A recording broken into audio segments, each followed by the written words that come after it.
biggest banana sold has sold for more than 1,000. Confirmed? Confirmed. Hello, everyone. Welcome back to Two Buds and One Podcast, episode 19. I am your host, the Techno Jelly, with my co-host, who is currently at 10 frames per second, Alchem Games. Am I? It's okay. It just started. It'll fix itself, I'm sure. But today, I have many stories for Alchem, actually. I have 4 stories prepared for Alchem today. One might kill his faith in humanity. One involves a certain topic that he absolutely loves that I talk about. One that he actually will enjoy. And one that he will probably find funny. So this is where Alchem gets to choose his own poison and or golden apple. 1 to 4, Alchem. Which one do you want to go with first? I'll go with the bigger number, 4. Great. This is great. So, Alchem, do you know the best, one of the most played games on Steam right now?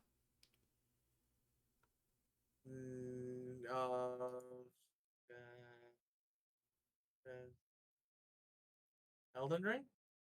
I mean, probably. It's number 3 right now, actually. But what's above Elden Ring? CSGO doesn't CSGO? exist anymore, but yes, Counter-Strike 2. See that Counter-Strike 2? Yeah. Yeah, that's number 1. But what's in between Counter-Strike 2 and Elden Ring right now? Because to be fair, Elden Ring DLC, very popular. Everyone's playing it. Actually had a peak concurrent place of 700,666. Team Fortress 2? No. Actually, I don't even see Team Fortress 2 on the top 10 right now. No, it's number 12. I was just kind of joking, considering with the bots. Yeah, it was the bots. Well, the bots thing does involve this story too. So the second most played game on Steam right now, with a peak today at 790,853, is a free-to-play game called Banana. Oh, okay, go on. Yeah, so you know a little bit about it. Oh, Do you know about it? It's a cookie. It's literally just a cookie click kind of. It's one of those where you just click the stupid banana. Yes, but do you know why people are doing that? Yes, I know why. Because of the Steam items. I will let you. Yeah. Because this game is a clicker game that you click a banana and a timer goes up and a click count goes up, and that's literally the whole game. There is no cookie clicker. While it is true, you just click. It is a video game. This is not a video game. This is you click a banana, but the reason you open the game is because for every 3 hours to 18 hours, a Steam item drops for you, and it's a banana. It's a certain type of banana. Now, for anyone who doesn't know what Steam items are, think of it like the Team Fortress 2 hats or like the Counter-Strike skins, right? The difference is these Steam items have literally no function in the game. Like, technically, the Counter-Strike skins, I mean, they're skins, you know? They go on the guns. The Team Fortress 2 hats, you can put them on. You know, you can put the hats on. These bananas that you get from this game is only a Steam item. And it has so many players. So many players, Alchem. It peaked today over almost 800,000 players. Wait, people are still actually playing it? Alchem, the numbers I'm currently saying are from today. Peak today at 790,853. There's no point in it. I mean, you don't even get, they're not skins in the game. They're not anything important. And right now, from what I've seen, people are selling them for 25 cents. 25 cents is the developer selling them in the in-game shop. Some of these bananas are going for $165 US. But why? It's not even. It's pure speculation, Alchem. It's pure speculation. Oh God! I might as well just have a fucking bot. There is so far the biggest banana sold has sold for more than 1,000. Confirmed. Confirmed. It's sold for more than the majority of them are just like $1 and below.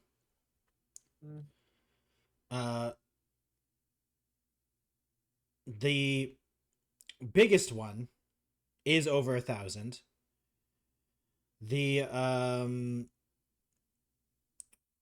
so the whole point of that is a it's the money.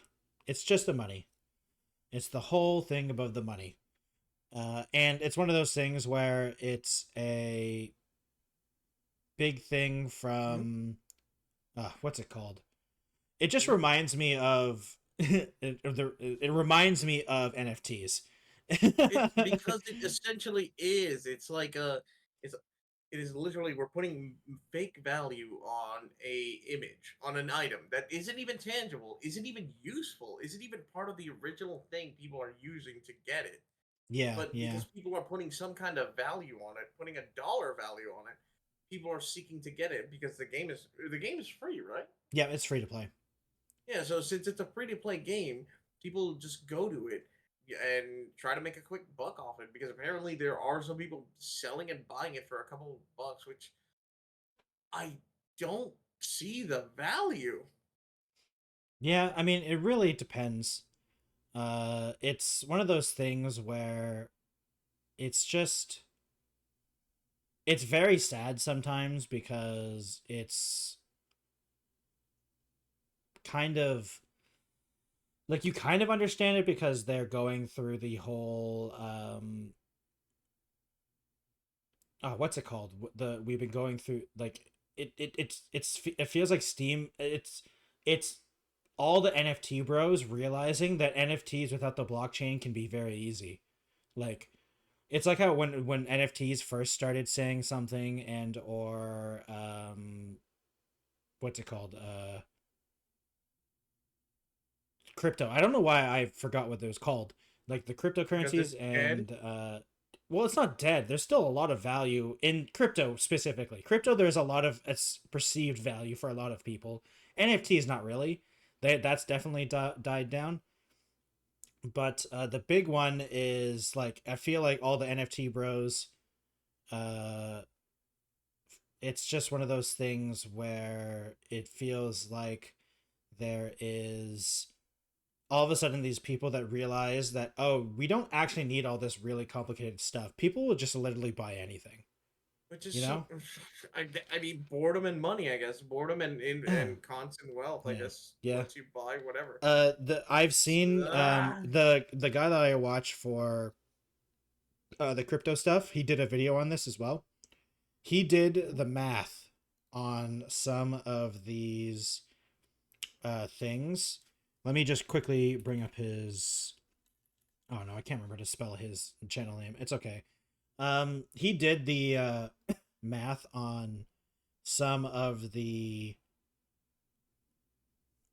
revenue, not revenue. I guess it's hard to call it revenue, but the money that they're getting, and for the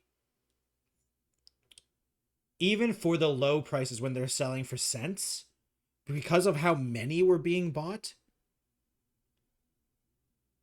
it's Mhm. one of those things where it's just what's it called? Um, ugh, it's it was because of how many of the volume they were selling. It was Mhm. a couple $1,000s a month because of how many they were selling. It was Oh, it was poor a me. lot of money.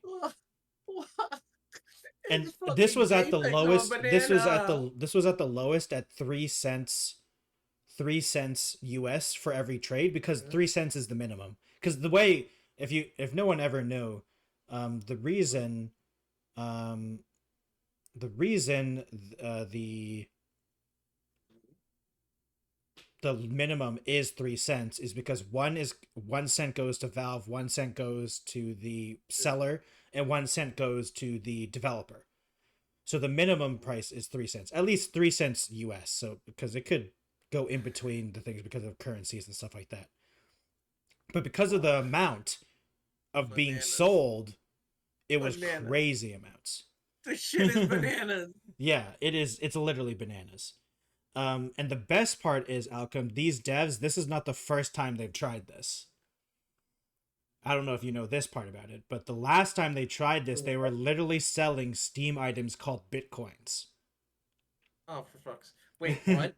They were literally, one of the developers is literally permabanned off of Steam because it was a scam. And one of their other games was a huge scam as well.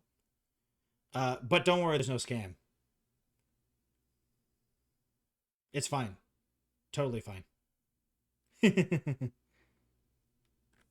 It's very funny. Oh, I just hate the fact that people are buying digital bananas in a game. I mean, I don't in-game. honestly, I don't have a problem with the whole buying bananas thing. The problem is that there's literally there's no like use for them in game. Like at least with the Counter-Strike stuff and like the TF2 stuff, there's at least an argument. Like, yeah, they're skins, right?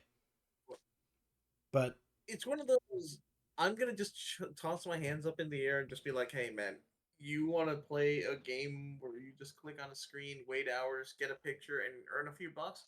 Go for it. And if it happens, good for you. If you actually make a few bucks, good for you. yeah, If nothing happens and you don't make a few bucks, I mean, it's just a waste of your time. But you chose this. yeah. You did this. It's your choice. Well, I mean, the big thing is, Alchem, you actually don't have to, for the banana game specifically, you don't actually have to be active to do it. I know. You only have to click one. Like even if you were to do it without the bots, you only have to click once every like couple hours.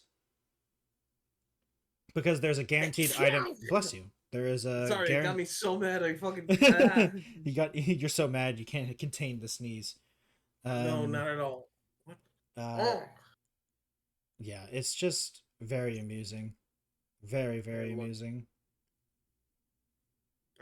There's also like over 100,000 people in their official Discord. Apparently, I am not joining the Discord, so like I am not joining that whatever that cesspool is. You know. Wait. Have you played the game? No. I have not. I thought about it. I unironically thought about it because I was curious, but I realized that I'm like, I don't want to have this game open for like potentially 20 hours because the 3-hour drop is not guaranteed. It's 3 to 18 hours. So like, I don't care. I don't care enough for this. And I don't do the I don't like the Steam Marketplace trading. It's always been really weird and glitchy and buggy for me. So I never ever use it in my life. I have all these items that I could probably make maybe at the most $1 with. But yeah, I did it once because my brother gave me a couple CS:GO items that he didn't want to use anymore when I started playing Counter-Strike, and I was like, I'm like, if he, and he just didn't. He's like, hey, he take some of these, and I was like, okay, sure. Cool. Yeah, it was just a couple of the skins. I mean, they're pretty good skins, but they're nowhere near like the $100,000 ones. Just and like, hey, you know what? In a few years from now, our ancient like pictures and tickets and stickers or whatever Steam gets us for those achievements, they'll be worth millions. I mean, for some CS:GO skins, for some Counter-Strike skins, they are. There was an AK skin that sold for $1 million. Okay, CS:GO is a different. Counter-Strike's a different beast. Yeah. I don't know how to even explain that when people put that's because money on that. Well, Alchem, that's because it's totally not gambling. Totally. All those skins are also worth a lot in the illegal gambling sites. So. Oh wait, hold on. 1 second. Yep. Okay. Actually, no. You're fine. Keep going. Okay. So. This, and then. I think the funniest thing, one of the funnier things, for this, is that it's just it's curious to see how many people are bots now, because like there's no way there's actually 790,000 people playing this game, right? Oh, you never know. There could be millions of people, thousands of them getting banana help. Yeah, this shit is bananas. It is actually bananas. It's actually bananas. Hey, I mean, apparently the one that sold for over $1,000 was a diamond banana. Let me look at this again. Okay, I was about to ask you, what does it look like? It's a picture. It's a banana that's golden and shiny banana. So it's a gold shiny one. Oh no, I found it. I can send you it. Send me it. I gotta know what the I'll fuck send this I'll send you stupid. it. So Someone apparently actually this spent is it. the legendary banana. Okay, well, what is this shit? Someone actually spent money on it. Spent $1,000. Uh yeah, so that is what sold for $1,000. It's just metallic gold. It's metallic Oh gold, my yeah. lord. Yeah. And it's not. Wait, does this mean we have $1,000 in an image of a banana right now? Technically, yeah. But well, the problem is that it, unlike NFTs or something like that, like you need the Steam marketplace to attach to it, right? I hate the future. Oh my lord, what happened? What has happened? Why are we doing this? Why is it like this? Why is it like this, Shelly? Everything's gone bad. This is the bad timeline. This is legitimately the bad timeline. Yeah. I don't know about the bad time. It's definitely interesting though. It is the second most played game on Steam right now. To go along with that, Alchem, there is so speaking of the dev, right? So the dev is questionable at best. The dev team is 4 people apparently. They're all over the world. Apparently there's there's a Russian guy, there's a German guy. They're all over the world. There's an African guy. Let me see if I can find it specifically in this article. So I got one of the articles is from Polygon, and this article about the dev is from PC Gamer. So these Lions, which is one of the devs, is one of the people who also did the Steam Wallet Rich scheme from the Bitcoin item, right? He was banned off of Steam from that.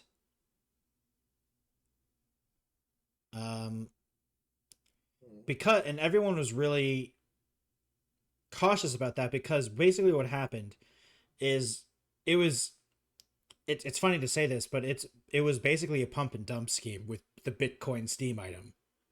Because he owned all the items. He owned all the Steam items that everyone bought. Right? So he was the seller of all of them. So he grabbed all the money. I gotcha. And everyone was kind of worried about that because these Lions is one of the people who has all the bananas as well. These lion motherfuckers. That's what they're gonna do again. No. Because these Lions had his fruit privileges revoked as a goodwill gesture. The inventory of this guy has been cleaned out. He gave all of it to another dev, I think. And they said, we're not going to ban him, but we're going to take all the bananas away. And then there you go. You guys don't have to worry about it. Which, I mean, to be fair, is a goodwill gesture, I would say. I still don't know if I trust all of them, but I don't think anyone really trusts them. You know what I mean? Not at all. I mean, they're clearly working together, so obviously whatever they make, they're going to split it. Well, if you're making like a couple $1,000s a month when they were selling for 3 cents at the time. Fucking okay, yeah, go ahead. So I can't imagine what kind of money they're making now when a lot of things are selling for more than 3 cents.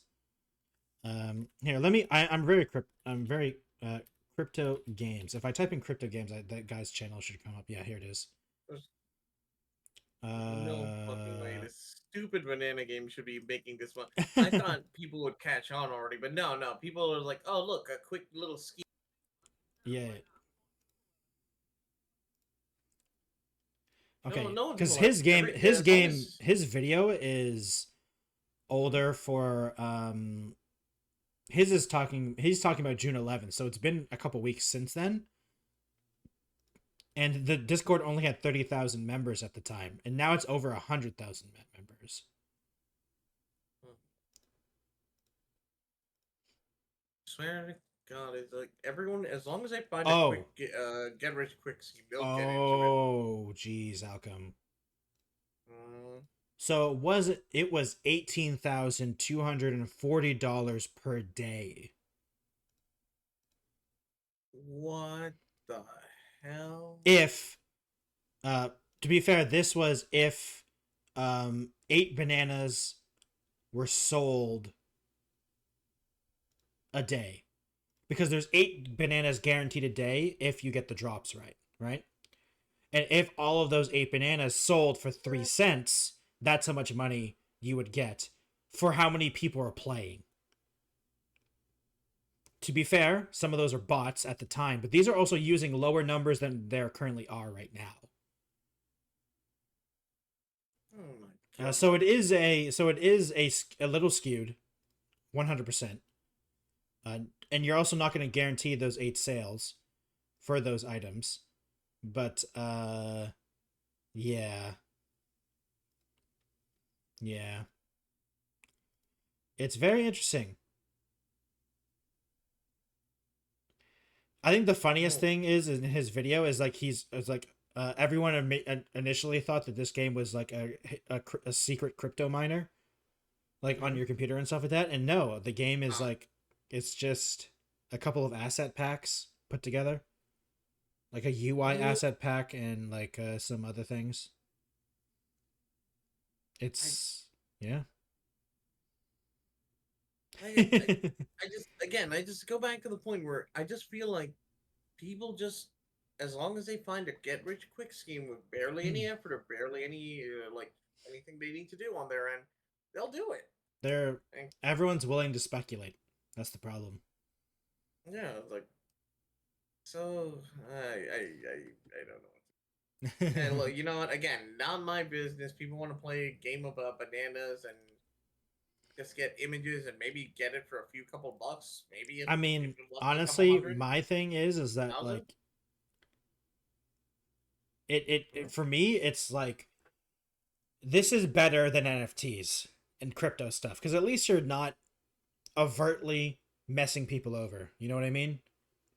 Like the people who get caught up in the hype, for the people in this banana game, hopefully they're not losing too much money because most of these things are selling for like less than $1.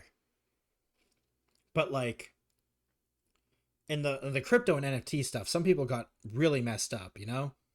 So like at least this thing like, okay, most people aren't going to be buying these things. I mean, then again, even with that, there's still tons being sold every day. So maybe I'm being a little too hopeful. I still think it's better because at least the blockchain isn't involved, so it's still at least better in some ways.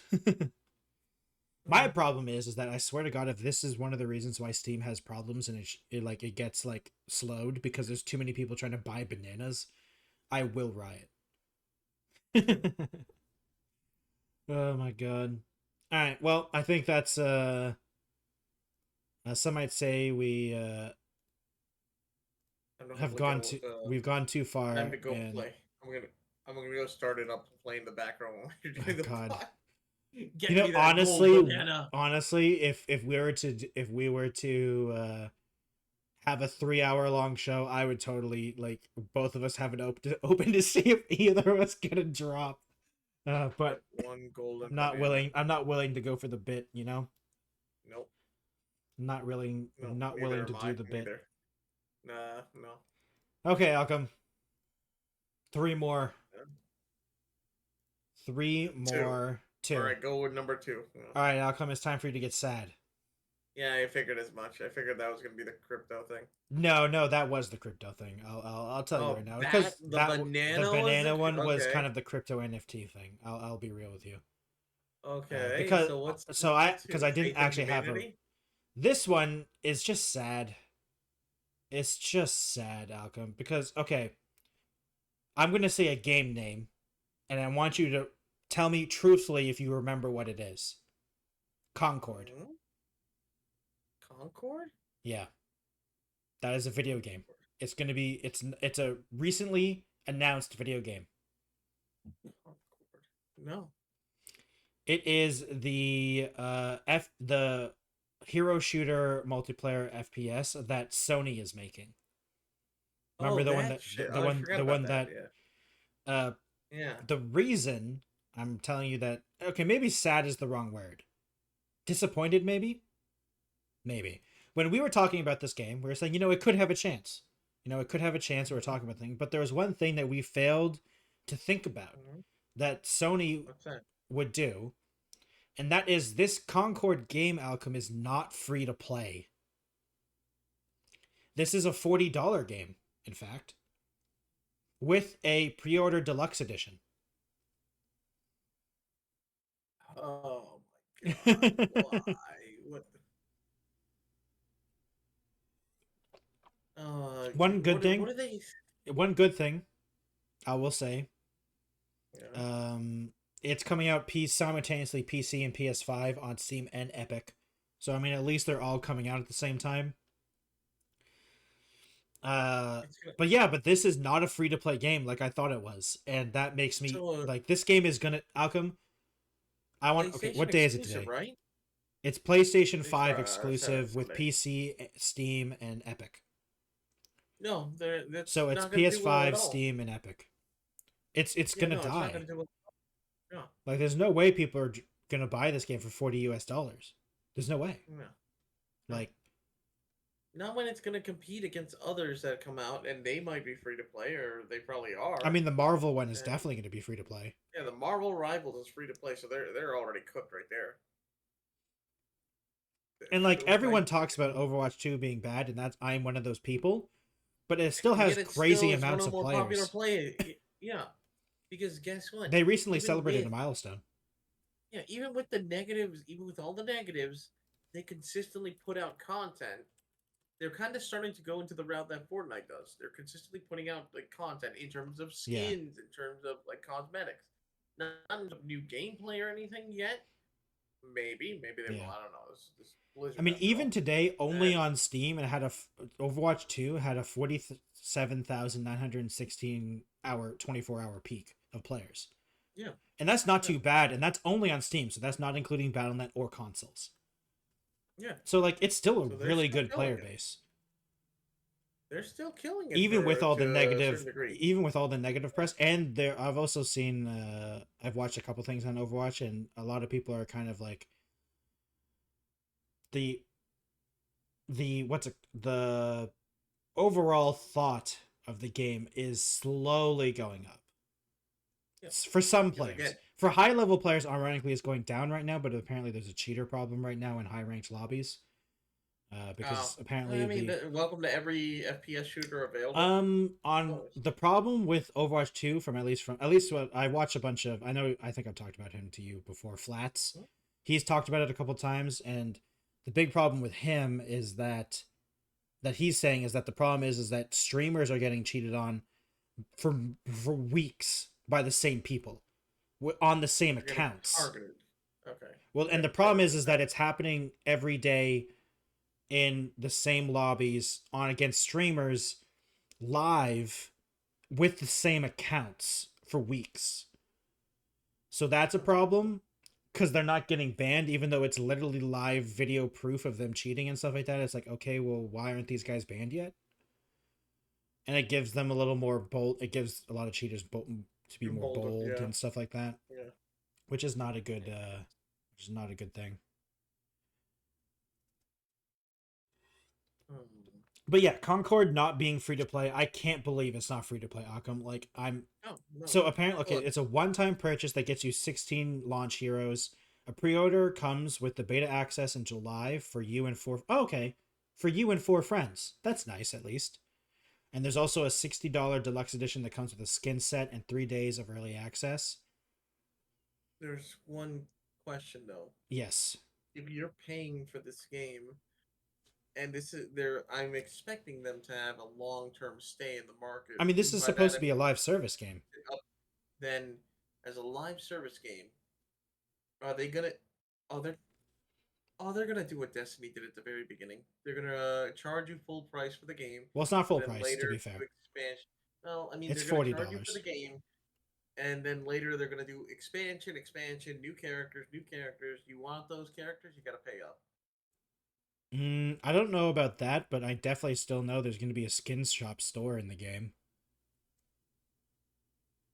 I don't know if they're going to be selling new characters. I don't think they. I hope they're not that dumb. But there's 100% going to be a shop. It's going to be hilarious if this game has loot boxes. They're going. They're gonna do that, and when they do that, we'll talk about it. Oh god. Because I I am in the mindset now that most companies, most corporations, they've thrown away the concept of just like hiding their true intentions and evil and like, and when I say evil, I mean their greed and like their desire to continuously make profit. No, they've gone cartoonish evil at this point. They Okay. don't care. I just found a quote. They will do it. Full Concord experience includes all 16 playable free gunners, which is the heroes, 12 unique Mhm. maps set on various worlds, 6 distinct team-based game modes, which will expand shortly after launch with regular post-launch updates for all players at no additional cost. So they're not doing like the whole Destiny expansion thing, but there's 100% going to Okay. be a skin shop or something like that. Okay. I don't believe them for not like there's going to be this is a live service game. You told us that it's a live service game. Yeah, if you're gonna Like do a live service, there has to be longevity. there has to be So either there it's not longevity, there has to be revenue sources. yeah, that too. I mean, Which well, yeah, in is order to continue the game, to they continue need to the have some updates, kind of yeah. revenue. Yeah. Yeah. I I don't know, I man. just feel like they're going to do that. Like new character, pay up. I mean, No. skins, I understand. I don't think no, To a honestly what I degree. say I don't believe they'll do the buying characters only because the only game that is notable that has done that is Overwatch 2 and everyone hated it and now they don't do that anymore. So like if Overwatch 2 can't do it, you can't do it. And I think the team would know even if the higher ups don't understand the gaming world, I think they'll understand negative press. And I think the devs could have an argument that you'll sell more by not selling it directly. You know what I mean? Really? I think they could sell that. Maybe Really? yeah. Really? So tell me something because maybe I don't understand because I don't play it enough. Okay. You know League, Yeah, right? League of Legends, yes. When a new character comes out, are they Yes. free? Or do they come out in Um rotation? okay, here's the problem. I haven't played League in a very long time. Like in like a year or two at least. Okay. From Okay. what I remember is okay, let me put it this way, Alchem. Technically speaking, 100% League is pay to win. Because you could buy the character technically Okay.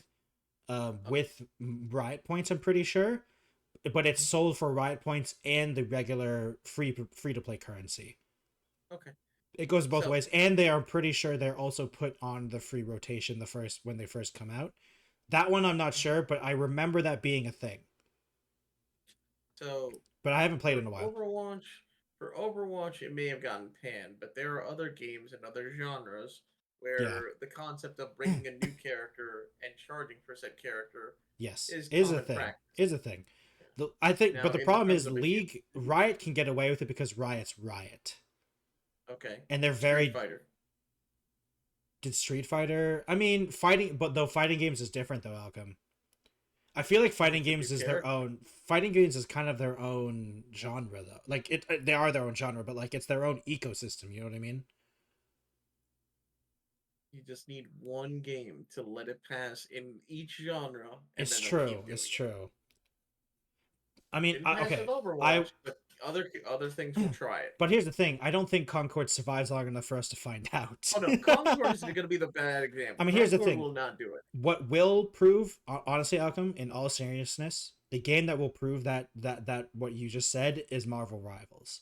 Do Yeah, they yeah. sell the new heroes for real money? Well, fuck yeah, they will. It's Marvel, And and it's a Chinese-based well, it's company. I They're know I was definitely going to gonna say do it's it. not Marvel, it's Nexon. So yes, they are going to. Yeah, they're definitely going to do it. But yeah, so like that one's definitely going to happen. But that's also one of those things where it's like, okay, well, it's a Marvel property, and I feel like that people are going to take that one less seriously. You know, that one I feel like is definitely going to be a more casual experience. I feel like. Overwatch was supposed to be a casual experience. It was a Then we made casual. it competitive. It was a casual experience, and Overwatch for some reason made a $10 million esports league, Competitive scene that and failed then and flopped. and then left the game for 3 years that they said they were going to commit to. Like anything Overwatch, I don't think you can. Honestly, Overwatch is a whole different like thing where it comes to like you can't really base stuff off it because it was such a colossal, terrible use of the IP. I'll say this: it is still a fun game. I can still go back and play it and have fun. But I probably in terms of could, but development I and just the cry. company, they dropped the bag horribly. Oh no, it was a management problem, and I hate to say this because you know that he's a decent guy. The head of Overwatch. Oh god, I can't remember his name now. Do you remember his name? No, I don't remember that. I think it's Jeff something. I remember the videos where he always showed. Yeah. Jeff Kaplan. Jeff Kaplan. It was unfortunate that they made such a great game called Overwatch because they didn't want to make such a great game called Overwatch. And they weren't ready for what they made. It's kind of hilarious to say it, but it's what you and I have talked about before in the interviews that he did. Was their plan was to turn Overwatch into an MMO game. Like, and that just doesn't work. It just doesn't work, guys. And it's just sad that that's what they thought. In the alternate timeline, we would be playing Titan.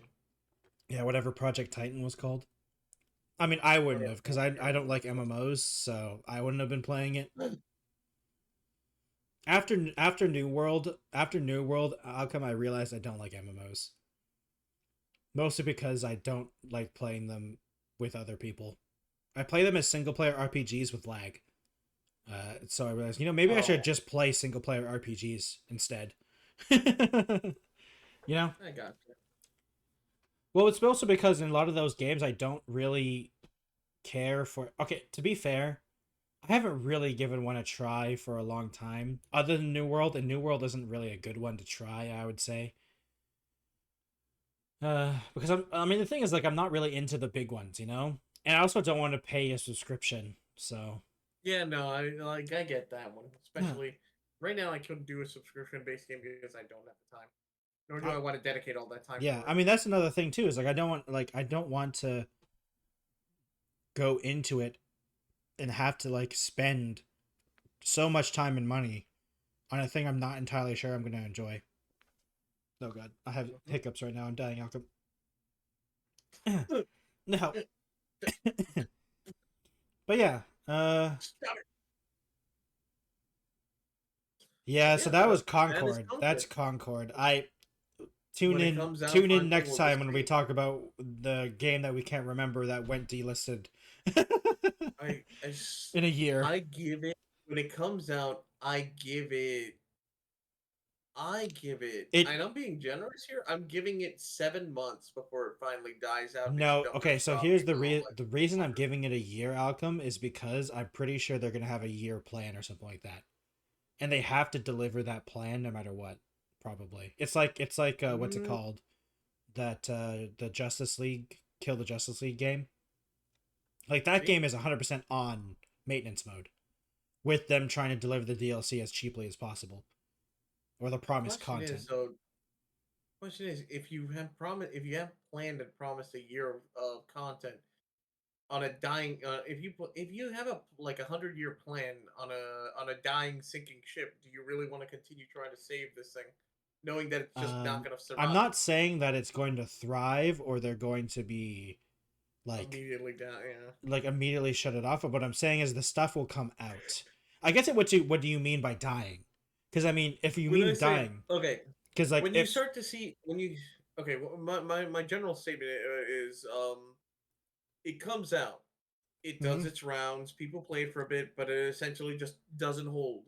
No one likes it, or no one continues to play it, and the numbers dwindle, and there's not that much people buying new skins or buying anything, and there is no point keeping it up and putting up all this extra effort and putting the time, effort, the revenue for artists, designers, and programmers to make new content for the game if it's not going to do well. Or if you can already tell it's not going to do well. I give that time period probably 3 months. That's why I'm just thinking. I give that 3 months, and Mhm. if it proves to be a failure, I give the rest of the 9 months for the year of a skeleton crew doing their best to deliver the what content they promised as cheaply as possible.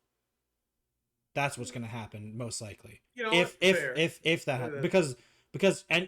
no game, especially no company as big as Sony, could back down and just shut something down when they promise stuff and when they're selling pre-orders and stuff like that. To be fair, the pre-orders don't offer content, so that's a good thing. So because they're not selling like a battle pass or anything like that right now with a years long content thing. So maybe they could pull the plug sooner.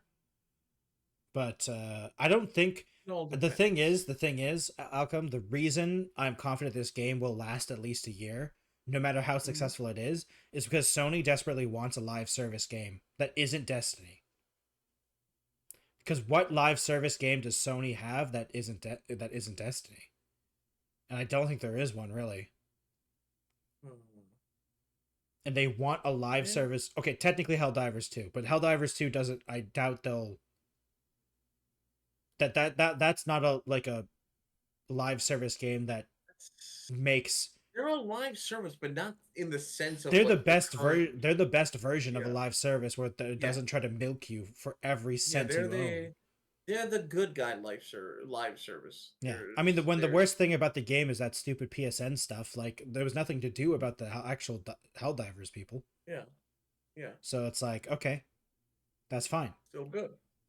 And honestly, I think that's one of the reasons why maybe that's unfortunately why Concord costs money, because Helldivers costs money, and that's technically a live service game. And it might be really bad. It might have been a bad precedent because the problem with Helldivers 2 is that Helldivers 2 is just a good game. The fact that it's a live service is actually probably people probably didn't buy the game at first because it was a live service game, and then people have response like, oh no, this is just a good game that happens to have frequent updates. You know, like this was a game before live service was a term. You know, it was just, oh, this is a game that gets updates constantly. That's all. And they try to sell you, they're selling you the game, not necessarily a promise. But yeah, so yeah, we'll probably come back to this at some point. Maybe when it launches. It'll be interesting. I'm very curious to see. I mean, it's launching on Steam, so we're going to have the Steam numbers when it comes out. So we're going to see how well this does. My biggest thing is, does it beat Overwatch 2 on Steam? Because Overwatch 2 on Steam is definitely the lowest player base of Overwatch 2. I'm pretty sure. I'm really curious. Because like the console editions of Overwatch do pretty well. Battle.net obviously is Battle.net, so I mean that's where people played Overwatch for the most of the time. So that's where I'm considering most of the player base to be. And then I know there is a very dedicated but small player base on Switch. But it's going to be interesting to compare the Steam numbers for this game. Yep. Now then. Okay, 2 more to go, Alchem. Go for number one. Number okay, one. We're saving best for last then. Actually, I don't know. Oh. Both of these are good. Both of these, the one that we're going to talk about after, I think you'll enjoy because I think you'll like a lot of the things. This one I think is funny. So I don't know. So Alchem, I know you and I are pretty in the know or in the sphere is probably the right word, or in the looking for games media and stuff like that. Yeah, I am. Have you seen the Elden Ring DLC scores that the games media gave Elden Ring? I haven't seen the scores, but I'm assuming. No, say what you're assuming. Honestly, say what you're assuming. I'm curious what you're assuming. Okay. Is this like player score or is this like this is the critic review scores for the Elden Ring DLC? I'm pretty sure the critic review scores are going to be somewhere around like 6 or 7. Actually, no. The majority of the scores were at 8s and aboves. From what I can tell. The reason I'm bringing this up is because of Eurogamer. Because Eurogamer, first of all, Eurogamer uses out of the 5 system, and I hate that. I wish they used the 10 system. I don't mind game scores, but I hate the 1 to 5. Even though no one uses the 1 to 10 system properly, but it's whatever. This is a nitpicky thing for me. But they gave it a 3 out of 5, right? Which is one of the lower scores that the Elden Ring DLC got. Yeah, because they do a 5-point system. Yeah, they do a 5-point system. So 3 is pretty low on their 5-point system. Yeah, right? 5 is, I mean, 3 is literally a Yeah. So one of the main reasons of this 3 score, and I'll tell you the quote. This, however, feels like a difficulty for difficulty's sake. Turn it to 11. Perhaps because with the added exceptions of the DLC having something extra absurd to conquer, even though it's technically doesn't require finishing the core game. I go through dozens of deaths over a period of several days, and despite taking breaks to go off and do other things and explore other areas, I realize that I just don't want to do this anymore. So the reviewer gave this a lower score because he's bad. I mean, honestly, they're playing a game they just don't enjoy, so that's the problem too. If you're gonna review a game, at least make it. It does sound a lot of. I mean, okay, and the reason I'm talking about this is I don't. The reason I know of this score, because I don't actually follow Eurogamer at all. The reason I know about this score is I saw a ton of streamers retweeting this, saying, "Thank you, Eurogamer. I'm gonna love this." All the people are saying, "Now we know that this is gonna be awesome." Because this guy thinks it's way too hard, which means it's going to be pretty difficult for everyone else. Though I must say, if anyone who thinks Elden Ring is an incredibly difficult game, you don't know Elden Ring enough.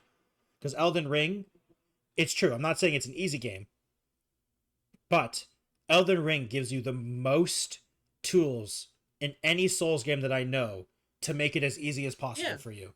Yeah, they literally have the skills and stuff. You just have to find it, and then there's or just read about it, or just like learn about it. Like just the summoning ash alone is like makes so many of those things easier compared to any Souls game. But even just like if we're just going to directly compare to Dark Souls, like the summoning ash alone makes the bosses easier. And like to be fair, yeah, some of these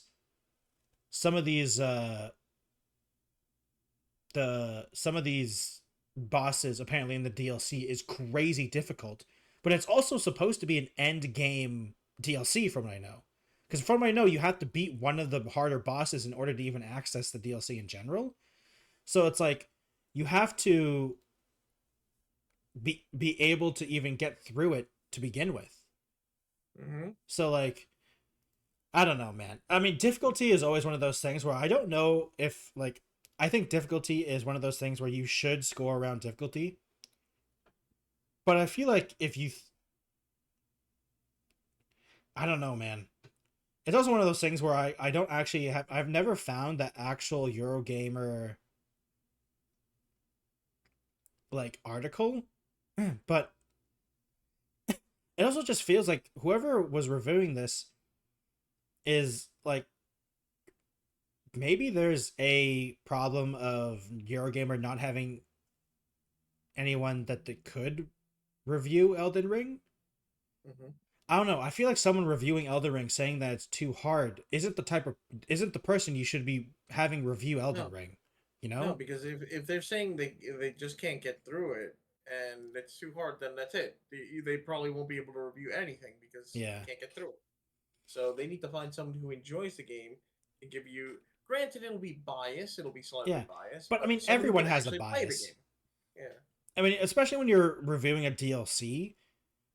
I don't know. It's very interesting to say that because, like, I understand. Okay, this is what I'm trying to think of, Alchem. Mm-hmm. And I'm leaning back here because I'm thinking. So the biggest thing is for me is that I don't want to. I understand that the internet's response to anything difficulty related to any Souls-like game, not just Elden Ring, any Souls-like game is skill issue or get good. Yeah. You know what I mean? Good, yeah. But I do think that the point of difficulty for difficulty's sake is a problem in some of these games. Because like the thing with Dark Souls and Elden Ring is that the game is difficult, sure, but like there's a I would say it's a reasonable difficulty curve. You know what I mean? There are difficulty spikes. I mean, like Melina is a crazy difficulty spike if you want to go super extreme. But like a lot of these games have that style of thing. You know what I mean? Mm-hmm. And I don't know. It's just interesting to think like I feel like this might have been I feel like It's out of all again. the Souls-like games, Elden Ring is the easiest one to exploit. You know what I mean? Because Yeah. Well, I you mean, can okay. vastly overlevel yourself even too. Like you can get The so thing many is, upgraded items and all that type of yeah. stuff. But the thing The is, thing is, people. if you ignore the mechanics around the game and just say I'm big guy with big sword and run at the boss over and over again and die, then I mean like I hate to say it, but are you playing the game? Like I don't know, man. It's also one of those things where I haven't read the full review Yeah. and I've only read the All I know. snippets. All I get is I'm getting a vibes like it's a Cuphead situation where they just couldn't get through the tutorial level because they couldn't understand basic concepts, or they just could not get Yeah, I through a don't certain know. part of the game, so they just I feel don't like think it's that. that extreme, but definitely feels a similar vibe. Similar vibe. That's what I'm saying. It's not exactly the same, but similar. Because I mean, he does say in the snippet that I have that he would go off and like explore other areas, but like the weird thing is he doesn't talk about dying to bosses. No. So he's like just dying to things, I think. Mm-hmm. And I don't know. It's just I fun feel like to I listen to the feel gameplay. like it's one of those things where it's giving games journalists a bad rap when I don't think this guy should have been reviewing Elden Ring to begin with. Because I think if you have a problem with difficulty for difficulty's sake, like he said, Mhm. I feel like you shouldn't be playing Souls-like games at all. Especially Elden Ring, which is one of the games that like is Elden Ring is the extreme of difficulty curve. Like I do say that there are a lot of ways to get through Elden Ring, but if you're playing Elden Ring like Dark Souls, the game's gonna be crazy difficult. Because Elden Ring expects you to use the mechanics of Elden Ring. Of like Exactly. being able to upgrade your items crazy fast, using magic or using the summons, using the consumables. It basically gives you all the Oh, tools excuse me. to succeed. You just have to actually use them. Yeah, you have to understand Right. what they are. It's like Yeah. one of the reasons why Dark Souls is now considered like, a lot of people say Dark Souls is pretty easy because no one used consumable items. Everyone Mhm. was just like, no, we're just gonna run at them with a big sword. I'm like, no, guys, consumable items actually like three shot some of the bosses with some of these consumable items. Sorry, I have to blow my nose 1 second. No, you're fine. You're fine. But yeah, that's just again. I think that's thankfully, it was only one reviewer that did that kind of thing. Yeah, it was only like one of the reviewers that really had a problem with the difficulty. Everyone else said everyone said the DLC is crazy bonkers hard, but they wouldn't have it any Mhm. other way, you know. Yeah. Especially when it's a Look, DLC that's if supposed to be near Souls the One end game. starts, yeah, if Souls Ones are literally going to start easing up, then they're not going to be the same anymore. The whole point of these things were that they were brutally hard. You Yeah, had to learn the method to fight them. You had to learn the mechanics. You had to yeah, learn when to dodge. Or if what you had at the time wasn't good enough, you had to go out and get power ups or something to help you get better at it. yeah, That was the whole point. It was the whole climbing that mountain kind of feeling. yeah, yeah. It was very, very interesting. Yeah. But yeah, I mean that was a small story, because it was Mhm. just interesting to think. I mean, I guess there could be a bigger discussion about game reviewers and stuff like that, but maybe we'll leave that for some other time when we have more. I think, but Perfect for me. That's yeah, fine for me. the last one is the one I think you'll enjoy the most, Alchem. And you and I technically kind of already did this. The difference is it wasn't during a podcast because you were doing it live and I was in your chat. But I feel like we should probably Oh, talk about the Nintendo Direct. Oh my god, it was so cool. I'm so Yeah, happy. I was about to say, I'm pretty sure you really enjoyed it. I really enjoyed it, but I think you enjoyed it way more than I did. And Yes.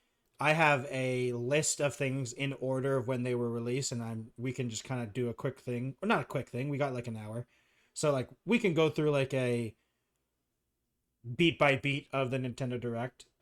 Sure. I will not be playing any video. Even I found a list Well, I mean, of a pure text list because there's no way I'm having any chance of Nintendo sounds happening at any point during this. So we start off the Direct. Okay, you know what? First off, Alchem, yeah. did you have expectations for this Direct? I would like to know. I can tell you mine if you want to. No, you go ahead. You go ahead. I was just thinking just maybe we'll hear Metroid Prime 4. I was expecting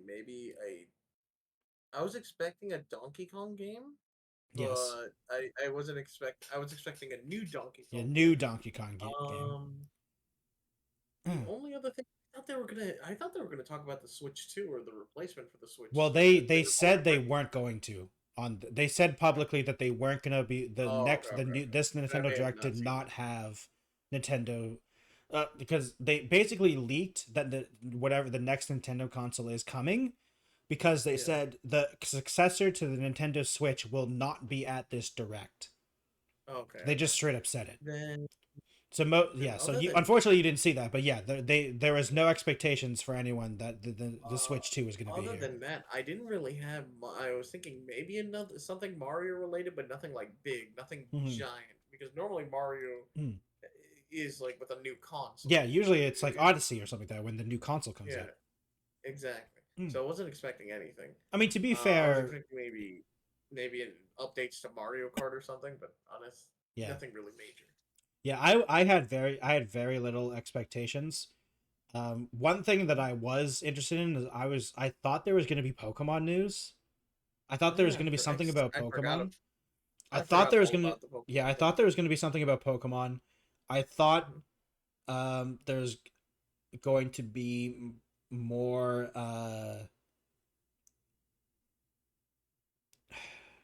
well, okay. I thought there was going to be Mario Party DLC announced or something like that.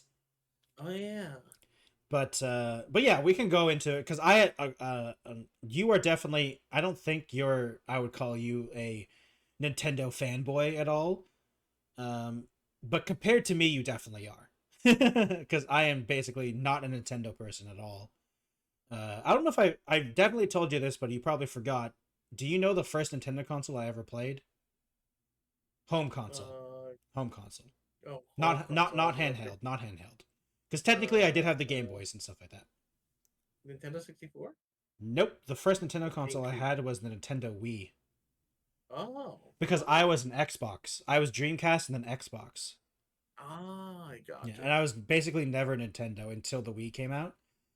And I didn't own a Wii U.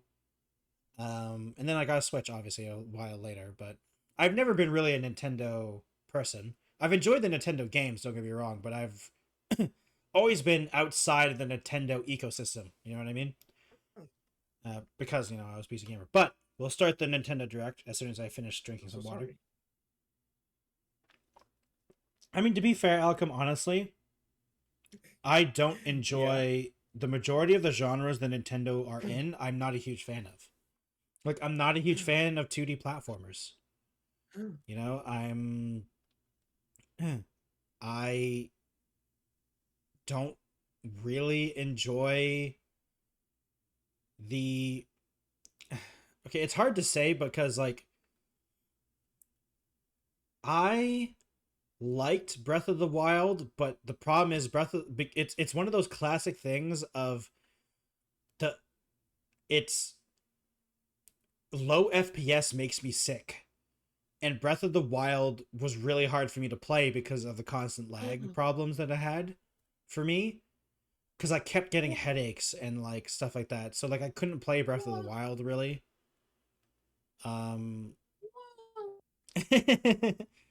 I've told you this before, Alchem. You know this. Yeah, I know you. Yeah, I know you. And the problem is, like, I get motion sick very easily. I still was like, Yeah, I get motion Yeah. sick very easily, and low FPS causes that a lot of the times, and a lot of head bob causes that. If a game has a lot of head bob and I can't turn it off, I can't play the game most of the time. Or if I can play the game, it has to be like I can't play like more than an hour probably. But the games I do enjoy from Nintendo, ironically, are all involved in this Nintendo Direct, other than Advance Wars. But I hope Advance Wars is never touched again, because I don't trust them remaking anything after the new ones. So the new one, Mario and Luigi Brothership, coming in November, actually. So I mean, another big thing is a lot of these things are coming in 2024, and I thought Nintendo was done. Honestly, I thought Nintendo wasn't going to be releasing anything crazy big for a while until next year, basically. Yeah. And the fact that a lot of these games are coming 2024 in November or winter, basically, I'm like, oh wow, Nintendo's still got some stuff coming up, even though 100% the Switch 2 is coming, like it's going to start ramping up. So I'm like, oh wow, these are pretty going to be big. Like, I'm interested in the Mario and Luigi Brothership game. I am too. I don't know who's making it though. It's Alpha Dream. Yeah, well, because they shut down. They shut down a long time ago. Yeah. So I don't know. So I thought that was the end of the series. So, but no, all of a sudden, we get another Mario and Luigi game. I am fucking excited for that, because the one I played I love that series. Yeah, the one I played the most of was Bowser's Inside Story, which a lot of people told me is the best one. Yeah, me too. It is. A lot of people say that's the best one. I'm like, okay, that was the one I played the most. And I've been playing the one of the, I think it was the original one on the Game Boy, because it's on the Nintendo Switch Online. Superstar Saga? Yeah, whichever one's on the Nintendo Switch Online, I've been playing that like casually, and it's I enjoy those types of games. I feel bad for Luigi, and Superstar Saga, I feel bad for Luigi. They always make fun of him. They always make fun of him. That's the thing. It's like poor Luigi. Thing. He's like the butt of the joke. It's the butt of the joke. Like actually the badass. Yeah, he's always the one there. He's always there for Mario, and everyone makes fun of him. But he's like, he's there for Mario. He's always behind it. He's always got it. That a lot more. Yeah. So I'm really interested in the. I like the Brothership name. I like the name. It's cute. I'm curious to see if it's just going to still be there.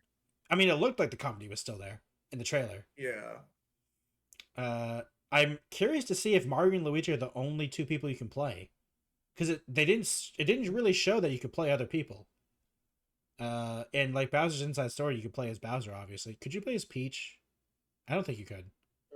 I think I'm thinking of Super Mario RPG. Story you played as yeah, you're probably thinking that. Yeah. Oh my god. So yeah, so awesome. That'll be interesting. I don't know if I'll be playing that right away, but I'll definitely be playing it at some point in the future. Fairy Tail 2, or sorry, Nintendo World Championship NES Edition. I'm sure some people will go hard in some people will go hard in that game, and I can't wait to see people compete in that game, but I personally won't be playing it. Fairy Tail 2, I forget what this is, honestly. I know it's probably a RPG of some kind. Also, one of the things I'll just say overall is that there are so many RPGs during this Direct. Like, this was Nintendo RPG Direct. There were so many RPGs. Okay, so Fairy Tail... Oh! Like, Fairy Tail, like... Wait, is this the anime Fairy Tail? Is there... Fairy Tail is an anime, right? It's the anime Fairy Tail. Yep. Oh, okay. Yeah. Okay. I've never watched that. Huh. The next game... Yeah. I've heard... Every time I say that, I've heard people say, The next game is called... Phantasm Neo Dimension, which I think it's the Square Enix one. Yeah. Square Enix monster raising farming sim RPG. No, I don't think... maybe. It's the one where you're like raising a farm of monsters. No, that's not this one. That's something else. Oh. Okay, so this one, Okay, so this one apparently was a Apple Arcade game that's been released from Apple Arcade. That is no longer exclusive to Apple Arcade. Okay. Wait, Fantasia Neo Dimension. Oh wait, no, this is the game you were talking about.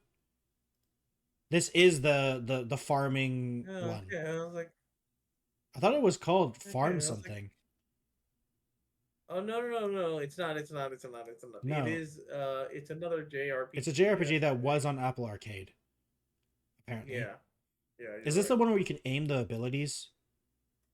Yeah. Yeah. This is the one where you can aim the abilities and arc them. And you can arc the abilities. Right. And you can like kidnap enemies into another dimension to fight them all at once. I think. Okay. Yeah. I mean, hey, that looks. I'm happy for JRPG fans, but I probably won't be playing that. Yeah, me either. Nintendo Switch Sports is having a basketball update, and I can already see the Peanut Butter Gamer video coming soon. Probably. And I can't wait to see grown adults just destroy 6-year-olds playing that online, because there's online multiplayer. I can't wait. It'll be so funny. Oh, that's gonna be hilarious. The next game, Mio Memories in Orbit. I don't remember this game, but I'm starting to remember it kind of. Is this weird game that everyone thought was? Yes, I remember seeing people see this game and everyone thought it was Silk Song. Oh yeah, it's another side scroller. It's a 2D side scroller. It's a Metroidvania 2D side scroller. It looks good for what it's worth. This one's coming out in 2025. Beautiful. It does look beautiful. It does look beautiful. The art is amazing. And honestly, depending on the price, I'd be totally down to play this. It looks fun. I'm just curious to see like what's there, you know. Disney Illusion Island has another update coming later that day, so it's already out technically. I know what this game is, but I've never played it, honestly, so.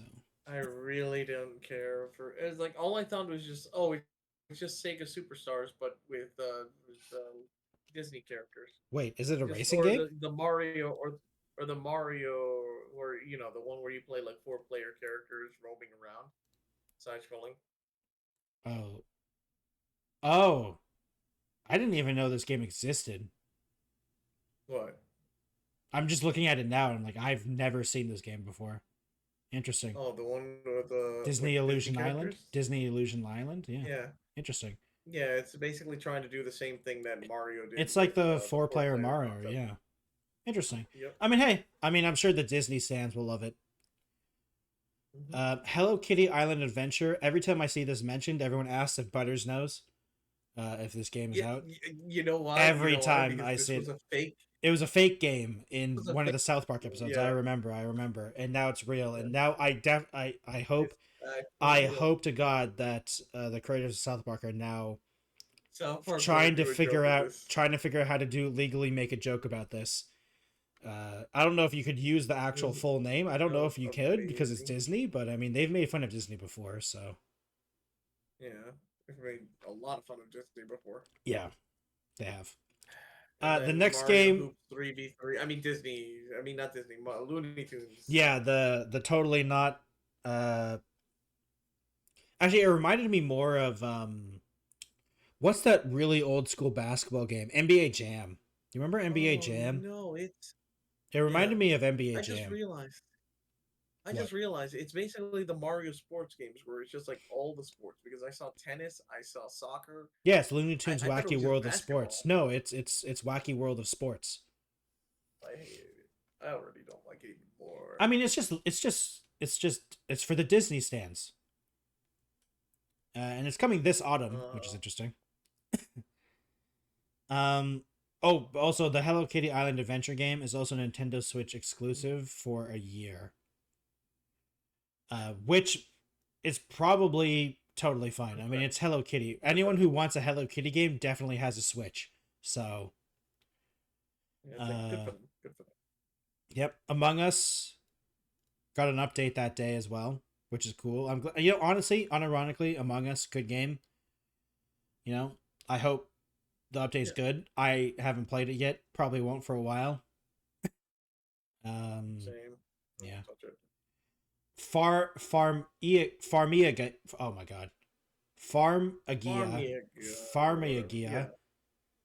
That's the game we were talking about. The one where you Yeah, that's farm where you can raise things. your enemies. Like Honestly, vegetables. Alchem, I saw that game. I was like, oh, that looks kind of interesting. And then I saw the farming, and then the monster was like, oh god, I need to play the game now. I need to play this game now. And then I found it on Steam, and I was like, oh, sweet, it's coming out on PC. And I immediately wishlisted it, I'll be real. It called to you. It called to me. I was like, oh my god, I can farm in this game. Wishlist. I won't be playing it on Switch. I'll be playing it on PC, but yeah. And then Donkey Kong Country Returns HD. So for a little background, I was watching Alchem react to the Nintendo Direct live when he was doing this. I had already seen the Nintendo Direct before Alchem had watched this. So when I saw the Donkey Kong thing and I heard Alchem saying, oh, new Donkey Kong game, I'm like, oh, he's about to be so sad. He's about to be so sad. Because it's not a new Donkey Kong, it's a remake of the Wii game. Which is surprising to me. Donkey Kong Country returns, because that's all they're doing. I mean, the funny thing is I'm surprised it's the Wii game, because everyone, like the Wii, like when they remake Wii U games, it kind of makes sense to me because no one owned a Wii U. Yeah. But like everyone owned a Wii. To be fair, I didn't play this game, but like I said, I wasn't really a Nintendo person, so. Yeah. Give us a new Donkey Kong. Give us a new Donkey Kong 64 for goodness sake. Something different. It's strange that Donkey Kong hasn't had the same treatment as some other properties that Nintendo has. Even when it does feel like he's just as loved as others. Yeah, basically. But no. Does Donkey Kong 64 is an actual game, right? Yeah, Donkey Kong 64 was made by Rare. Oh, that's probably why. I mean, Rare doesn't do that anymore. Rare makes games for Microsoft now. True. Still, can we yeah. God damn it, Nintendo, bring back the congas and make Donkey Kong Jungle Beat. Wait, no, they can use the they could use the Joy-Cons. They can use the Joy-Cons and shake them rapidly. Oh my god, they could use the Joy-Cons, and then we could do drumming again. Oh, that'd be so nice, but no, won't do that. Okay, and then the next two are the Dragon Quest 3 HD 2D remake and Dragon Quest 1 and 2 HD 2D remake. Yeah. I'm excited for those games. Same. I mean, the thing about Dragon Quest is that the older games are impossible to play nowadays because unless you can find physical copies, there's no way to play them legally. So, like, it's understandable. I don't mind when people, especially when it's a full face remake too. Like, it's a full facelift of the graphics as well. So, they're putting some work into it. It is kind of funny to me that So, I don't know if you know, Alchem. Apparently, Dragon Quest 3 is the most popular one, which is why they did that one first. And it's why 1 and 2 are coming later. I heard from people that really love the Dragon Quest games or are really into JRPGs. Dragon Quest 3 is apparently the one that popped off. That created, like, the whole Dragon Quest. That made Dragon Quest into a series.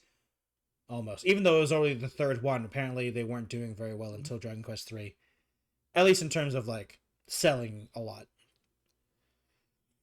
Really cool that they're doing that whole thing. Yeah. And then Game of the Year coming out, Game of the Year 2024, Funko Fusion was revealed. Wait, what the fuck? And that game, honestly, Alchem, look. I knew about Funko Fusion before this Nintendo Direct, and I didn't expect that much. And so the reason I thought this game was going to be okay was because the majority of the devs are the devs that made the Lego games. And I don't know what happened, or if it was maybe just the Switch, but man, did that gameplay look really bad in that trailer. I remember that gameplay looking really rough, and just it looks laggy. It looks bad. Look. I don't like Funko Pops. I think they look ugly. But even in this video game form, they looked even worse, and I don't know how that's possible. Yeah, I hope no one buys this game. I hope it flops. I'm sorry. I really don't. Yeah, it just no, just no. Okay. Oh god, I'm gonna sneeze again. Oh god, my nose. Okay, sorry. I'm not gonna sneeze, but my nose freaked out. The next game I'm about to potentially make Alchem sad is Luigi's Mansion 2 HD, and I've never played a Luigi Mansions game, so I don't know, man. Are they good? Yes, they're fun. They're actually really. I heard every time I saw They're this, very apparently neat. people said this is the bad one, or like The bad one? this is like the one that people like. People really love the first one. People really like the third one on the one that recently came out, and people say this is the I one. never got to play.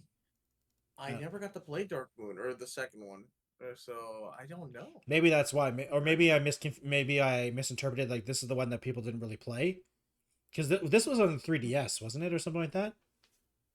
Mhm. Like, this wasn't on a console, right? This was on the 3DS. Yeah, it was not on console. Yeah. So maybe that's why. I don't know. But then again, 3DS sold very well. Yeah, that's why I definitely got to try when it does come out because I never got to it, so I'm excited to do it. Yeah. And then the new Denpa Men. Is that weird game? Oh yeah, it's that weird game. Yeah. Denpa Men, which Yeah, I, it's I this honestly I really don't know. weird game.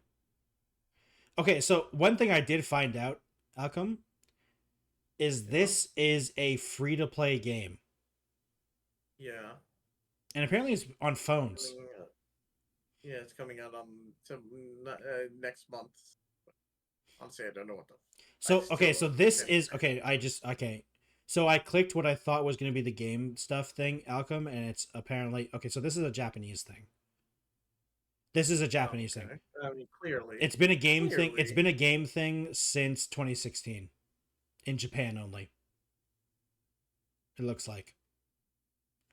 Clearly, it's a Japanese. So this is a thing. very Japanese thing. It looks like. Interesting. Oh, okay. I mean, that and I'm like, honestly, Alchem, I'm slightly interested just because I just want to know what the heck this game is and it's free, but I don't know if I care that much. The Mega Slug Attack Reloaded was the next game. It's the card battling and- one. Oh, I heard a lot of people saw a lot of people putting 07s when they put this game. So this is a mobile game that got closed. This was a mobile free-to-play game that Aw. got shut down that they repackaged into a priced game, which is totally fine. I would say it looks fun. But apparently this was a mobile game that got shut down that they decided to, instead of just completely shut it down, repackage it into a price game that you could buy once for a cheap price. So I'm like, oh, that's cool. After that, I'm trying to Darkest remember Dungeon 2 was announced for the Switch.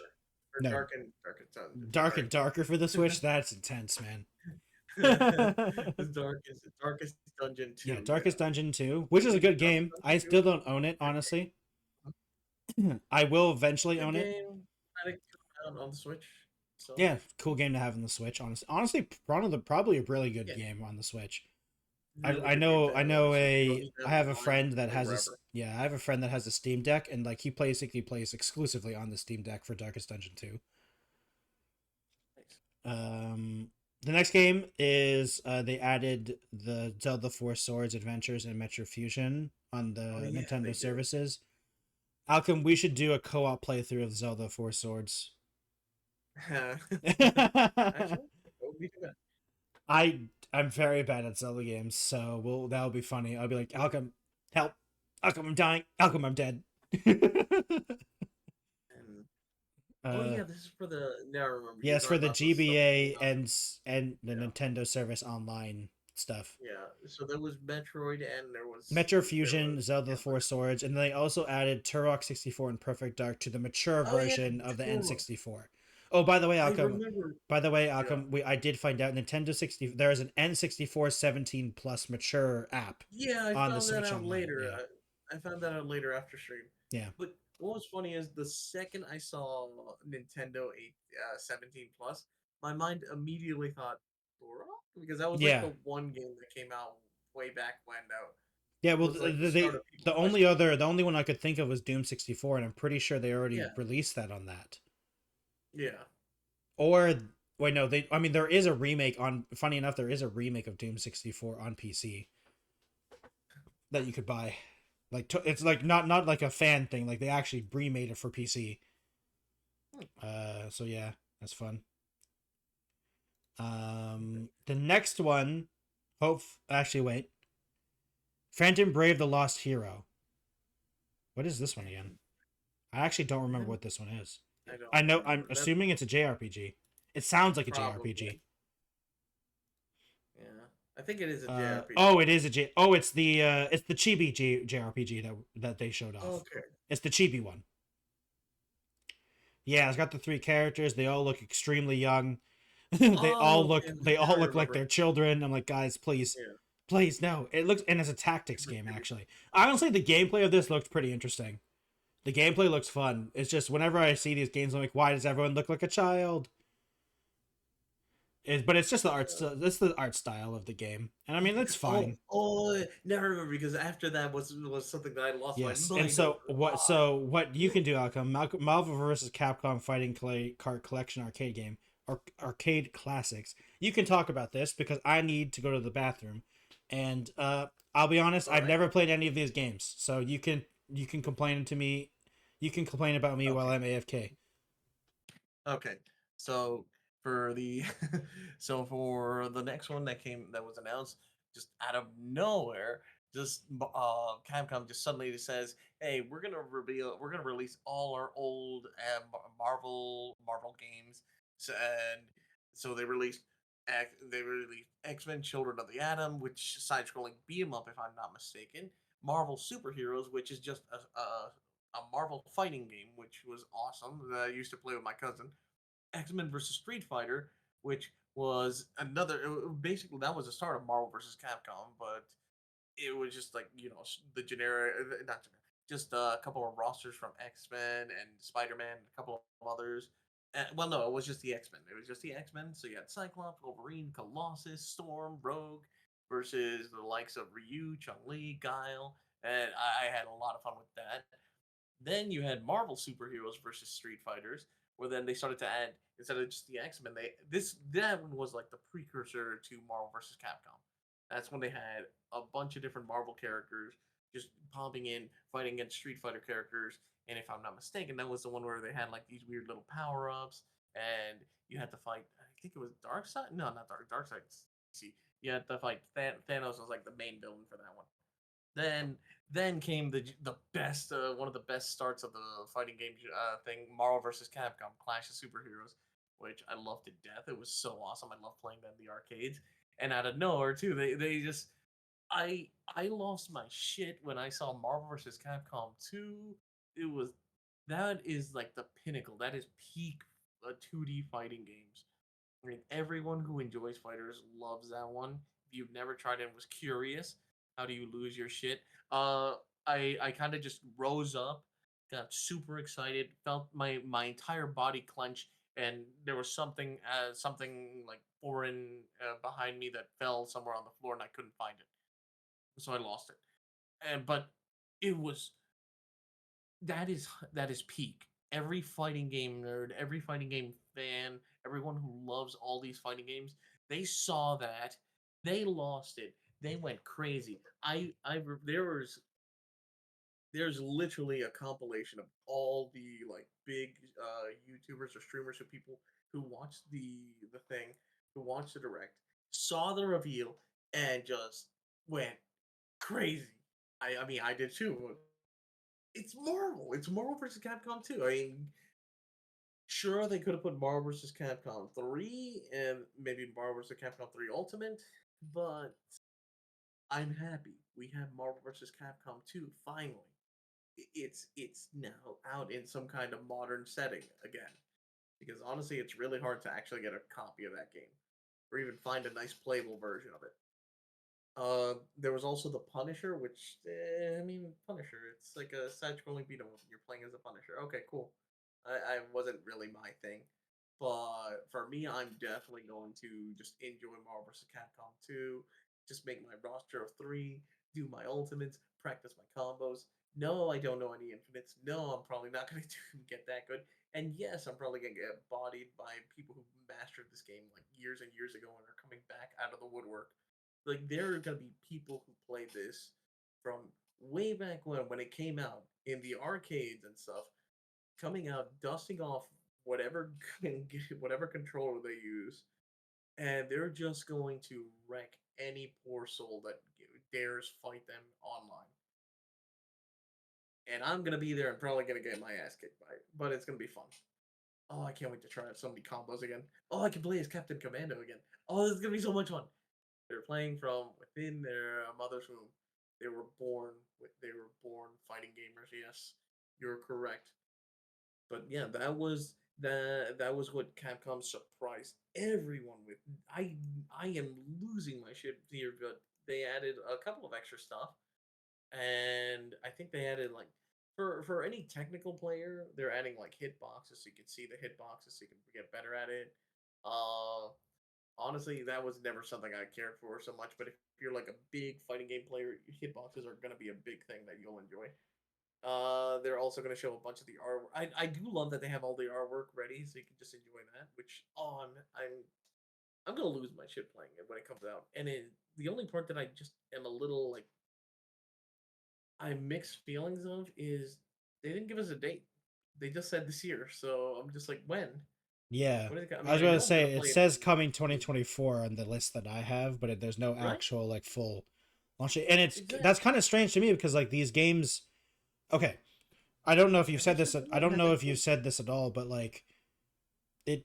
It's not like they're not like remaking these games in like a different engine. They're no, just their original games. I mean, I guess there are yeah, adding the netcode and stuff like that, but like, it's odd to me that there's no release date because exactly. That's the I part that know was a I know a little lot of these frustrating. games are like a lot of I saw a lot of fighting game people like freaking out about this, and it's just like they finally released it on PC and other consoles and stuff, but like I it is want to get kind a of physical weird. copy because I do want to get a physical copy because the last time that Marvel vs. Capcom 2 was actually out in any capacity was like almost I think it's almost been like a decade. I saw a lot of people So it's talking been a about how long like the only way to play Marvel vs. Capcom 2 was like the Xbox arcade for a long time, unless you hmm actually could go to the arcades and play it still. Yeah, they did not have a way to play it properly. Yeah. And so what people did, they used Fightcade, or they found it. Yeah. They had it on Xbox, but the Xbox it went down. The services went Hmm. down. So shit out of luck Yeah, there. you can't do it anymore. Nope. Yeah. So people were losing when they could finally play it again. And I'm going to get a physical copy. Yeah. I know it's going to be for the Switch. I am Hmm. going to get it on Steam because I still want to play it through Steam. But I'm getting it on Switch so I can have the physical copy I as mean, well. Because you know, when it goes down, I don't know what if this says something about me or I get excited for fighting games because I enjoy seeing the fighting game community excited about things, but I am just not a fighting games person. And I'm like, it's one of those things where honestly, I feel like competitively, I am a fighting games person, you know? Because I'm not scared of losing. I don't care if some, like, I mean, you and I, Alchem, know. I used to challenge you in Smash Brothers 1v1 constantly, and if anyone doesn't know, Alchem is better than me in Smash like by a factor of like 10. Like, let me put it this way: if I got one stock off of him, I'd consider it a victory. Um, but like, I don't know. I've just never found a fighting game that I could like really dedicate myself to. You know, Smash was the closest thing, but like Nintendo is Nintendo, so like I never really get yeah, invested in any Nintendo game because it just the online service for that game sucks. Even the new yeah, Smash, like it's the best it's probably been for a while, but like it's never been really that enjoyable. And I don't know why, like Street Fighter and like Tekken and all those games, I've never been as into. I don't know why though. I enjoy I enjoy seeing other people really excited for these games because I'm glad that they're like, getting in their things. And fighting games I feel are Mhm. like they're in that category of games that have their dedicated audience, and it's just cool to see that ecosystem thrive. You know what I mean? Because I feel like fighting games is an almost like, I hate the term golden age because it I don't like it. It's a personal thing about golden age, but it does feel like fighting games are starting to kind of hit their stride again in things, especially with because I can't remember if it was Maximilian Dude or if it was someone else on Twitter talked about like the netcode stuff that they've figured out, so like online play can feel really good and just like you're playing online. Because I remember people saying like the reason fighting games was so difficult to do was that online play was very bad for a long time. I don't know if how you think about that outcome. I'm just going off of what other people have said to me or have said around me, because I mean, honestly, you're the most fighting game person that I've talked to. But did you think that fighting games were like really bad connection wise on online and stuff like that? Or I know a lot of people said that like it wasn't like it was bad connection, but it just wasn't the same as like the split screen or like the arcade stuff. Like there's always been lag, and so that was always a problem for online, at least competitively. That's why it's always been a joke to just comment about the frames and how many, like, depending on your connection, you either are fighting in like the lowest amount of frames per second. It would be a miracle if you even get like a good 40. Yeah. It was like, honestly, but I remember because of all the netcode stuff that's been recently happening with fighting games, that it's like been a lot better. Happening, it's good times for most online fighting gamers. Yeah, and it's one of those things where I wish I was as excited as ever. Like Alchem, when I saw that pop up originally before you saw it, I'm like, I think Alchem's gonna freak out about this. For me, it's like, oh cool, I'm glad these fighting games are coming out. Because this caused me to search up Marvel, because I saw a lot of people talk about how they're finally releasing Marvel vs. Capcom 2, and like I saw there's a hashtag free MV2 or something like that, and they said we finally did it after years. It's finally happening. And I'm like, I have no idea what this background was, and I did like a deep dive of trying to figure out what the background was. I'm like, oh wow, these guys have been fighting for this for a long time and begging Capcom to release this game somewhere else. But yeah, I mean, it's one of those things where I'm glad. It's what I feel like whenever I'm in when I talk to you about RTS games, because RTS games is the same thing where it's a very dedicated audience, and it's just like the passion in the same sphere. The player bases, they're those types of gamers. Like a fighting game, a person who loves fighting games is going to play all the fighting games, loves fighting games, and is excited for all the fighting games. And that's why it was good times for that. Yeah. And then then after that, just wait when it comes out. Yeah, I mean, I'm surprised there wasn't a release date, especially considering that it's a remake and it's an arcade classics collection. I'm surprised it's not a set date, but hopefully sometime soon. Hopefully it doesn't get delayed. That's the one thing I was kind of worried about. Is like it's kind of like it's almost half the year is basically gone, guys. Like you only got 6 more months. Like what are you guys doing in these months for these games that are already out basically? But I mean, hopefully it's fine. It is Capcom, and Capcom generally has a decent reputation. Other than like Street Fighter 5, I think is like the worst one that they had, right? If I remember correctly. Yeah, basically. And then after that, a new Mario Party game was announced, which I was sad about because I just like, why can't you just release DLC like normal people Nintendo and not make a new game? Because I feel like this is an odd announcement because the new Switch is coming out soon. So like, I don't know, it's weird. I wonder if like this is if this is just going to be there's just going to be a port to the new Switch of this game, because I don't know, it feels weird that a new Mario Party game is getting released so late in the Switch's life cycle. You know what I mean? Yeah. I mean, it looks good for a Mario Party game. It looks fun, but like, I don't know. It's weird. It's coming October too. Yeah, they're adding innovation to it. They're adding some new stuff. I hope the online works pretty well, because I remember the last time I ever tried an online Mario Party game, it was apparently the new Mario Party, the one for the Switch, the online's okay. Like it's decent for Nintendo, which to be fair isn't a high bar, but like it's been getting better. Nintendo's been understanding the internet a little bit more. That's good to hear that. So maybe I'll even try it out. I don't know. My thing is like it's so weird to see a new. I don't know about you, Alchem, but I consider Mario Party like a first like. This is a first party game. You know what I mean? Like. Yeah. Like I understand that all Nintendo properties are first party, but like Nintendo has a hierarchy of their first party games, and I feel like Mario Party is up there. So it's weird to me that it's being released so late in the Switch's cycle when we know the Switch 2 is going to start its marketing next year. So it's for me, I'm a little weirded out. Like I don't understand, and I wonder if this is going to be like they're going to port it over to the new Switch. I don't know. I'm curious. The next game was one of the bigger ball drops as well. The new Legend of Zelda: Echoes of Wisdom game. Using the Link's Awakening remake graphic style, where you actually play as Zelda, which is fun. And the wand looks fun. But honestly, Alchem, mechanic of the wand. Yeah. But honestly, Alchem, the reason I'm excited for this game is I can't wait until speedrunners break this game.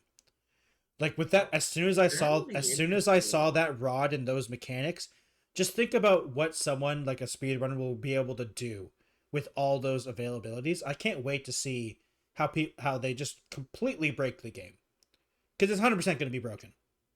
Oh yeah. Like it's like just with the rod and the spawning mechanic of the materials and like objects, I can't wait to see what they're gonna break. Then they released a new Just Dance game. That's great, cool. I'm glad Just Dance is still going on. Same reaction. I mean, hey, Just Dance is a great game. I'm glad for people who are excited for it. I'm glad for you being excited for it. That's not me though. The new Lego Horizon game is also coming on Switch, which is cool. Yeah, which we talked about in the previous. Which we've talked about before. Stray is coming for the Switch, which I thought it was already on the Switch. I'll be real. I thought so too. I swear it was already on the Switch. But hey, if you really like cats and you want to play a cool short adventure game, you should play Stray. Yeah. It's definitely up your alley. The only problem is the length, from what I've heard. The game is like, if you want to be a completionist, the game's like 12 hours long. And that's if you do a complete completionist run of it. But, I mean, it's also one of those games where it's kind of like take your time type of games. Casual. I mean, you're a cat, so. Yeah. And then the Tales of the Shrine, the Lord of the Rings game, where it's imagine Animal Crossing, but hobbits, is coming to Switch. I don't think this is a Switch only game. Let me quickly check. I don't think this is a Switch exclusive. I think this is all platforms. They just had a thing here. Yeah, there's a Steam page on it. There's a Steam page. It's Nintendo Switch, PlayStation 5, PlayStation 4, Xbox One, Windows, Xbox Series X. Okay, so it's literally everything. Yeah, so it's coming to Switch. But that's Animal Crossing, but if you're a hobbit. The new Ace Attorney Investigation Collections was also announced, coming September 6th. Which I'm so fucking happy for, because I'm about to make Alchem sad again because I've never played an Ace Attorney game, and I only know the memes of Objection. That's the only thing I know. That I know that's Ace Attorney, and that's the only thing I really know about it. That's what a lot of people do. Yeah, and the problem is that it's a visual novel game, so I don't think I'll like it. If they made an actual comic or like novel of the game, I'd probably read it more, because I don't enjoy playing those games. You know what I mean? They have been an anime. Oh, interesting. I might watch the anime then. I won't watch the anime. I don't watch things. Anyhow, it'll be on the docket maybe. And then the 100-line Last Defense Academy, which is announced, which is from the creators of Danganronpa, which I've never played Danganronpa, but I've heard amazing things about it. And this 100-line Last Defense Academy thing is, why do teenagers constantly have to save the world? Why? Coming of age story who sells well with the demographic for gamers. I guess so, it does, especially for the Japanese audience, which a lot of these games are for. But yeah, that's coming next year. And it looked cool from the trailers. It looked cool. Don't get me wrong. I just always hate that everyone's 16 And it's like, guys, Yeah. when I was 16, nothing happened. This No, doesn't happen. When I was 16, the evil forces of an alien race invaded my high school, and I had to batten down the hatches with my teammates. My classmates. Yeah, it was really Yeah, it fun. happens all the time. We saved the Earth and graduated at the same time. And then Romancing Saga 2 Revenge of the Seven remake was announced. I've zero attachment to this game. I don't know. It looks fun. It looks like a JRPG, cool game. But once again, this is Nintendo Direct of the JRPGs. Yeah. And then the final big one was, I honestly forgot that this existed. Was Metroid Prime 4 Beyond. I thought it was Star Fox. You thought it was Star Fox. Federation Patrol, yeah. And I'm like, but yeah, I recognize the Metroid. Yeah, I recognize the Metroid ship as soon as that cutscene started. I'm like, oh, it's Metroid Prime. Which is coming out in 2025. Which a lot of people think one of the reasons 2025, it might be a launch day. It might be a simultaneously launch with the new Switch and the old Switch. So it might be a Switch 1 and Switch 2 release, kind of like Twilight Princess. Which might be interesting. And yeah. Can you even play Metroid Prime 1 to 3 if you don't? Is there remakes of those games? I don't think there is. I don't think so. In the current thing, I don't think. Because I've never played any of the Metroid Prime games either. But I didn't own a GameCube or anything like that, so I couldn't. So, because that's where those ones were launched, right? I think so. Yeah. But yeah, and that was the end of the Direct, which was, I think, a big hit for a lot of people, especially considering how there's very low expectations for this Direct. And just look, even without all the other games, they announced the new Mario and Luigi game, which is crazy. Everyone thought that the game series was dead. A new Zelda game where you play as Zelda, which is really exciting. A lot of people really want that. A new Metroid game, which I don't think anyone realized that Metroid Prime 4 was going to be there. I did not expect that. Yeah. But yeah. I was thinking we might get it, but I didn't expect it. I kind of just said, I kind of gave up hearing about it for this year. Yeah. I mean, hey. People need to give up on Silk Song. Yeah, poor Silk Song, man. Poor Silk Song. I gave up. We're not getting Silk Song.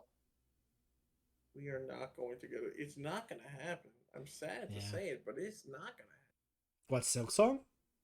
Yeah, we're not going to get Silk Song. It's going to be a GTA 6. Oh my god. Hopefully not as long, but we'll see. Hopefully not. Well, Alchem, any final words? Because I got to get going soon. So any final words about any of the stories? How many bananas? How many bananas are you going to buy? Oh, I'm going to get so many bananas. So many bananas. You know what we should do? We should buy the bananas and then give them to Donkey Kong. Oh my god. Yeah, get the golden banana. Get the golden banana and give it to Donkey Kong. That's what we should do. All right, Alchem, go ahead and do some shout outs. All right. Shout out to me for okay. So hi guys. Alchem, I'm the co-host of the YouTube Buds One podcast. Currently just gaming Tanuki VTuber on Twitch and YouTube. So if you enjoyed the podcast and you enjoy, I guess this is where I'll shamelessly plug. If you enjoyed me, where I just go and play games and enjoy my time, feel free to check me out on Twitch, twitch.tv/AlchemGames. YouTube, I don't have a link for that because it's just a jumble of letters right now. But come on by. I just play a bunch of different stuff, have my fun, and yeah, just stop by and support me if you'd like. I have a Patreon, I have a Throne, I have other ways you can support. But more importantly, just come by and enjoy. Yeah. Take it away, Jelly. My name is the Techno Jelly. I am a slime VTuber. I mostly do stuff on YouTube, but also Twitch at the same time. I stream Monday, Wednesdays, and Fridays, and videos come out Tuesdays, Thursdays, and Saturdays. This next week I won't be here. I'm leaving on Thursday, and I won't be back until Monday night. So Stuff will be weird. Videos will be coming out instead of streams, and the podcast and videos will be coming out instead of the podcast. So I'm sorry we did the podcast, didn't do it, and then did it again, and then next week we're not doing it. We're on and off this time. The next podcast is going to be episode 20. So Aqua and I had to talk about that. We got a plan about that. We got a couple things lined up, but yeah. So we'll talk about that. And luckily we got 2 weeks to talk about it. So yeah. Other than that, I'd appreciate if you follow me on other places. I have a Twitter, Instagram, and a TikTok as well. If you'd like to support the podcast specifically directly, you can go over to my Patreon account where I upload the full unedited version of the podcast, of the before scenes, of me talking to myself while I wait for Alchem arriving. Today I talked about the stories we're going to be and the fact that I triple booked myself today and there's not enough time in the day. So yeah, that is a thing. The podcast will be out later tonight on my YouTube channel. It's later tonight / early morning tomorrow if you'd like to watch it fully. Other than that, thank you all for watching, and we will see you again on the next Two Buds, One Podcast episode. Goodbye, everyone. Later, guys.